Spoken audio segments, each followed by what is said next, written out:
In this video I will show you how you can connect the camera shoulder strap to your new camera, or if you change the shoulder strap and you can't remember how to install it, this is the simple default shoulder strap that come with most cameras.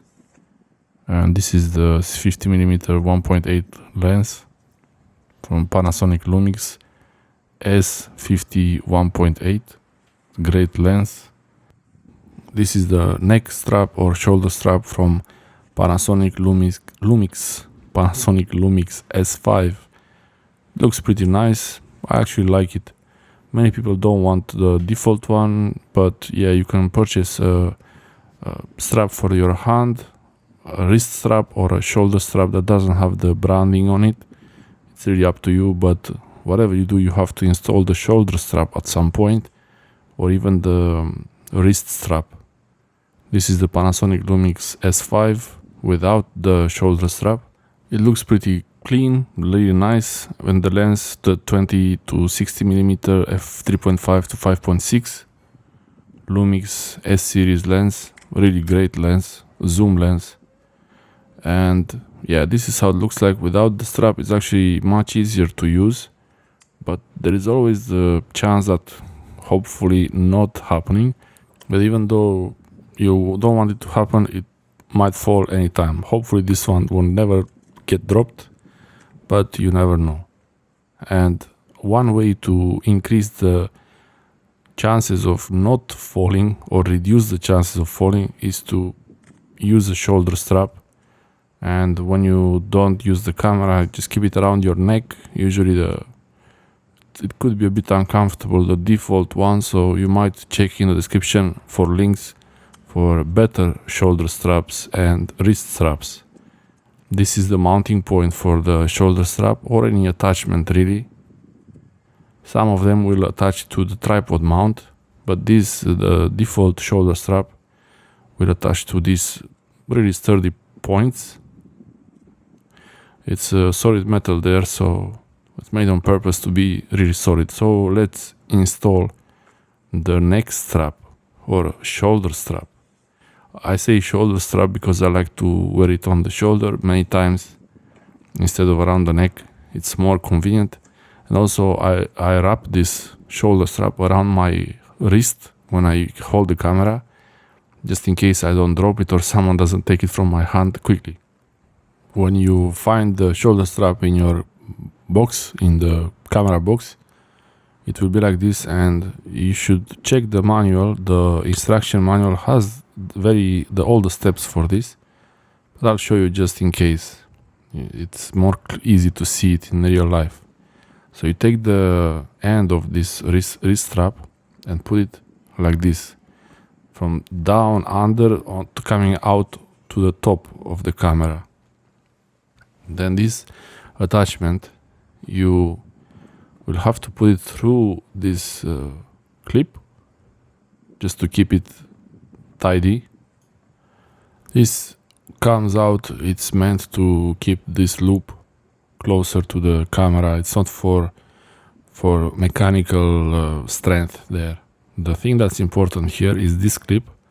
Be very careful when watching this step, because many times this is the part that goes wrong. You take this the end of the wrist, the camera, the shoulder strap, and you put it under the existing piece of this material, and it comes out from the other side like this. It should be like this, not from the top, from the other side. In this way, when the outer band will get tightened, the inner one, it's more strong. So the more you pull it, the harder it is to loosen it, basically. Once it comes out from the other side, you can pull the longer strap and it's ready. You can adjust it. One tip here would be to make the loop that is closer to the tying point as small as possible, so that this plastic clip here on the shoulder strap doesn't touch the LCD screen on the camera. When you put the camera in your bag, you might press on it or something, And in case you leave the LCD out, as I usually do, it will not reach the LCD. Here it was actually a bit long, so if it's long, it's okay. You can pull both of these straps outside from that loop and tighten it, just without having to remove it completely. Next step is very important. Make sure the neck strap is straight.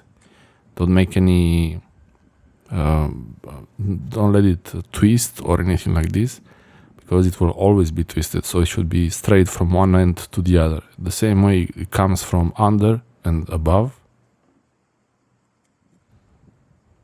It doesn't have to be very fast. You can take your time with this. You only have to do it once, really, or maybe if you remove it a few times, but it's rarely you have to adjust this. And the same way, the end of the strap will go under the clip, making sure it's still not twisted. But once it went through the mount of the camera, it won't really twist. So at this point, it doesn't matter if it's a little bit twisted. It will be fine when you're finished. The point here, how you set it, it depends on how long it will be from the camera. That's what I mean, make it as short as you can. And pulling it out from the loop, this clip to hold it there. Same way, I loosen a little bit the clip, the belt clip here. And once this is loose, it's much easier to insert from underneath, like this. And then coming back on the same, actually not on the same hole, on the next hole, the same place that the original belt goes through. And yeah, it's important to give a bit of space to the shorter strap, so that it doesn't have a chance to loosen itself and to slip out from the belt. You wouldn't really want that. And yeah, once this is tight, you can pull the long strap, and now it's ready. You can adjust the clip, put the clip closer to the camera, and now it's ready. You can use your camera normally. This is a safety tip. You don't have to use the default one. You can use any colorful ones. It's like a personal preference. It could be really nice. There are some nice designs. Some of them a shoulder strap or a wrist strap or a detachable. There are really so many options. I will put links in the description with the options you have. And the wrist strap, actually, it's a nice option. The default one is fine for me. Thanks for watching.